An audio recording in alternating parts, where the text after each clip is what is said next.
नमस्कार दोस्तों, स्वागत है आपका आपके अपने चैनल कहानी संग्रह में। आज की हमारी कहानी का शीर्षक है बेजान शरीर। कहानी की लेखिका निरुपमा मिश्रा हैं। कहानी के बारे में अपनी राय कमेंट बॉक्स में दें। कहानी अच्छी लगी हो तो वीडियो को लाइक करें और हमारे चैनल को सब्सक्राइब करें। एक हफ्ते पहले ही कृतिका के पति का ट्रांसफ़र नए शहर में हुआ था। ऑफिस के करीब ही किराए का मकान लेकर दोनों रहने लगे थे। एक शाम को बाजार से वापस लौटने पर मकान के गेट पर बैठे मकान के बूढ़े चौकीदार सोहन ने कृतिका से कहा कि मैडम, आज शाम को मेरे लिए 2 रोटियां बना दीजिएगा। सुनकर कृतिका ने मुस्कुराते हुए कहा, ठीक है, बना दूंगी। उसी मकान में रहने वाले पड़ोसी किराएदारों से मालूम हुआ कि सोहन पास के ही एक गांव का रहने वाला है, लेकिन कई साल पहले ही अविवाहित सोहन को मृतक दिखाकर उसके भाइयों ने उसकी ज़मीन जायदाद हड़प ली थी और सीधा साधा बेबस सोहन गरीबी के कारण अपने हक के लिए लड़ाई भी नहीं कर सका था। इसलिए मजबूरी में शहर के एक बड़े बिजनेसमैन के इस मकान में चौकीदार के साथ फुल टाइम नौकर की हैसियत से काम करके जीवन यापन कर रहा था। सोहन की मजबूरी का फ़ायदा उठाकर उसका मालिक भी 20 रुपये रोज़ाना और एक टाइम का खाना ही उसे देता था। बेबस बेसहारा बूढ़ा सोहन चुपचाप अपने काम को ईमानदारी से करता रहा था, लेकिन जब सुबह मालिक के घर से आए खाने को ही बचाकर शाम को भी खाना पड़ता तो कभी कभी बासी खाने को देखकर उसका मन खाने के लिए मना कर देता था। में उसकी इच्छा होती थी कि उसे गर्म ताज़ी रोटियां मिल जाएं तो पेट भर जाए।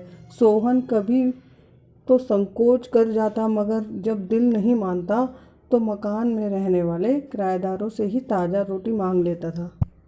तो कभी यूं ही पानी पीकर रात भर जाग कर रखवाली किया करता था। शाम को जब कृतिका गर्म रोटियों के साथ सब्जी लेकर सोहन को देने गई तो सोहन के चेहरे पर खुशी की झलक रही थी और वो भाव विभोर होकर कृतिका को ढेरों आशीर्वाद देने लगा था। कृतिका ने सोहन के बारे में पड़ोसियों से मिली सभी जानकारी बताई तो उसके पति को भी सोहन पर बहुत तरस आया। इसी तरह धीरे धीरे 1 साल बीत गया, लेकिन आए दिन कृतिका के मन में सोहन को न्याय दिलाने उसका हक वापस उसे दिलाकर जिल्लत की ज़िंदगी से दूर खुशहाल जीवन जीने की भावना उमड़ती गुमड़ती रहती थी। एक दिन कृतिका के पति को ऑफिस के काम से दूसरे शहर जाना पड़ा तो कृतिका घर में अकेली ही थी। वो जल्दी से अपना सारा काम निपटाकर अपनी पसंद की किताब खोलकर पढ़ने लगी थी, लेकिन किताब पढ़ते समय भी थोड़ी देर में कृतिका का ध्यान सोहन की समस्या पर चला जाता था। ऐसे में कृतिका ने किताब बंद करके एक तरफ रख दी और सोहन की मजबूरी का फ़ायदा उठाकर उसके मालिक द्वारा की जाने वाली ज्यादती और सोहन के परिवार वालों की बेहयाई के बारे में सोचने लगी कि बड़ी अजीब दुनिया है, कैसे कैसे लोग हैं इस दुनिया में। मन ही मन कृतिका बहुत कुछ करने की सोचने लगी, लेकिन उसे ये भी नहीं समझ में आ रहा था कि वो कैसे सोहन को न्याय दिला सकेगी।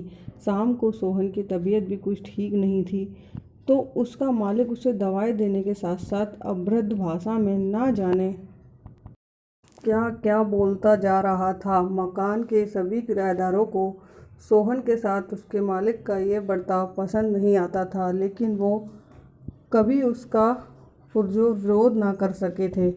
जैसे जैसे रात गहराती चली गई वैसे वैसे सन्नाटा भी गूंजने लगा था और उस सन्नाटे के बीच बीच में सोहन के कहराने की हल्की आवाज़ भी गूंज रही थी।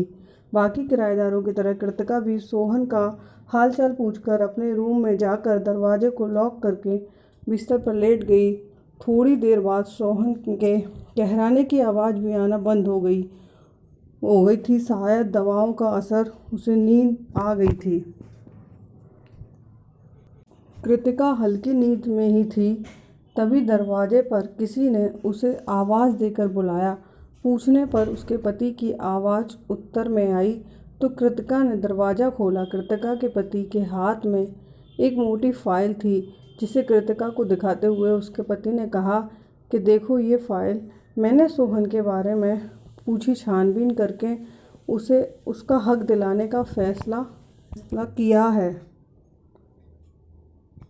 पति के हाथों में फाइल देखकर कृतिका ने चौंक कर खुशी से कहा कि हाँ सही है, आपने तो बहुत अच्छा काम किया है। हमें सोहन को न्याय दिलाना ही होगा। आखिरकार किसी जीवित इंसान को इस तरह कोई मृतक घोषित कैसे कर सकता है?